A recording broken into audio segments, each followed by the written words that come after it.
하나님께서는 가인이 죽인 그 약한 아벨을 대신해서 오늘 아담을 통해 셋을 주시고 그 셋이 아들을 낳고 그 이름을 에노스라고 하는데, 그때부터 우리 인생은 흙에서 왔고 흙으로 돌아갈 수밖에 없는 아주 한계를 가진 연약한 피조물임을 인정하고 하나님의 이름을 부르면서 하나님을 예배하고 하나님을 믿고 신뢰하기 시작합니다.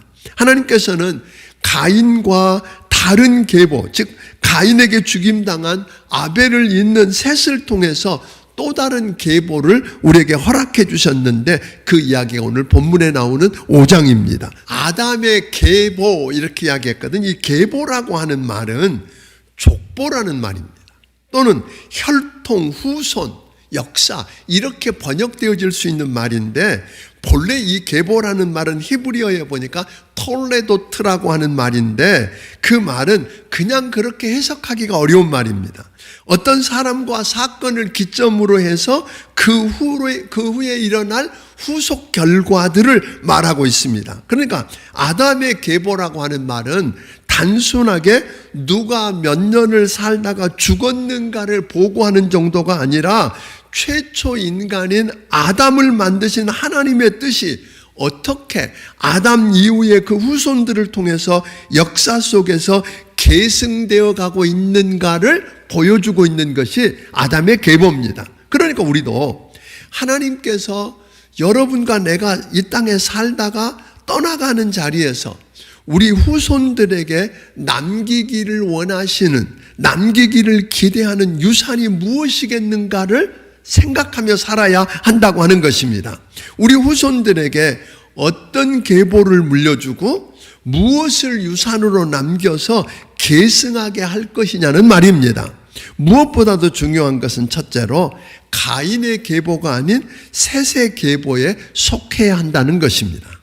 그러니까 죄를 범하고도 회개하고 돌이켜서 주께로 돌아오지 않고 하나님을 떠나서 하나님을 등지고 하나님을 의뢰하는 대신에 성을 쌓고 내가 하나님 노릇하며 사는 오늘 그런 가인의 계보가 아니어야 한다고 하는 것입니다. 본래 의도하셨던, 하나님이 의도하셨던 모양과 형상이 아니라 죄로 인해서 일그러진 모양과 형상을 안고 태어났다는 거예요. 그러다가 보니까 아담의 후손은 나면서부터 뭐죠?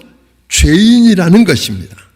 또 하나는 죄의 삭은 사망이라고 그랬고, 하나님을 불신하고 불순종해서 먹는 날에는 반드시 죽으리라고 한 대로 죽음을 피할 수 없는 존재가 되었다고 하는 것입니다. 가인의 후손이 아닌 셋의 계보에서 하나님의 이름을 부르며 예배를 드릴 계보를 통해서 우리의 죄와 죽음의 문제를 해결하고 구원할 예수 그리스도로 이어졌다고 하는 것입니다. 그게 여기 족보에다가 그걸 계속해서 뭘 하고 있어요?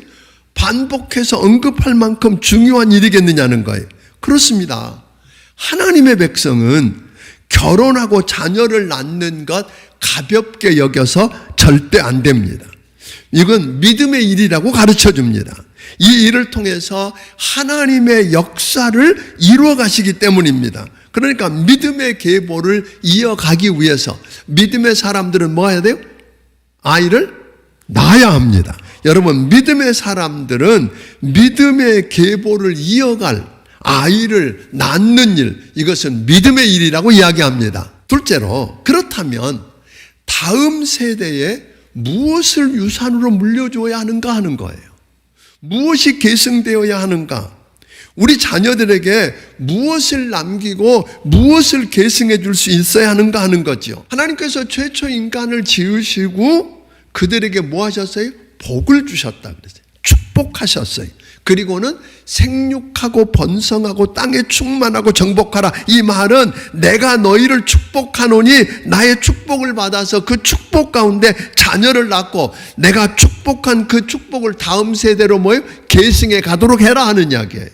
그냥 땅에서 그 안에서 잘 먹고 잘 사는 걸 축복이라고 말하지 않고 그 땅이 축복의 땅이 되도록 하라는 거죠. 성도 여러분, 부탁합니다.